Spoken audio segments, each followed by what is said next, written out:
எல்லாருக்கும் வணக்கங்க. இது அர்ஜுன் கார்டன். இங்கே பாருங்கள், செடி கடைக்கு போயிருந்த மாதாவரம். நேற்று இந்த 2 செடியும் வாங்கிட்டு வந்திருந்தாங்க. இந்த கலர் எப்படி இருக்குது பாருங்கள், எவ்வளோ அட்டகாசமாக இருக்குது பாருங்கள். இங்கே பாருங்கள், இந்த பிங்க்கு பாருங்கள் எவ்வளோ செமையாக இருக்குது பாருங்கள். இதெல்லாம் அது பூத்து இருந்ததுங்க வரும்போது, அது அப்படியே காஞ்சிடுச்சு. அது இல்லாமல் இதில் பாருங்கள் எத்தனை மொட்டு இருக்குது பாருங்கள்.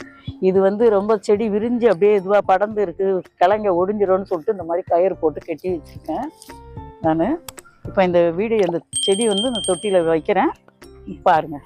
இங்கே பாருங்கள், இந்த 2 ரோஸையும் இந்த தொட்டிகளில் வைக்கலான்ட்டு இருக்கேன் பாருங்கள். இப்போ இதுக்கு வந்து இது ஏற்கனவே வந்து நான் ஒரு 10-15 நாளைக்கு முன்னாடி இந்த இது போட்டு வச்சுருந்தேன். எல்லாம் அதை போட்டு வச்சுருக்கேன் பாருங்கள். இதெல்லாம் போட்டு வச்சுருந்தேன். இப்போ அந்த தொட்டி காலியாக இருக்கிறதுல இதை வைக்கலான்னு சொல்லிட்டு பாருங்கள்.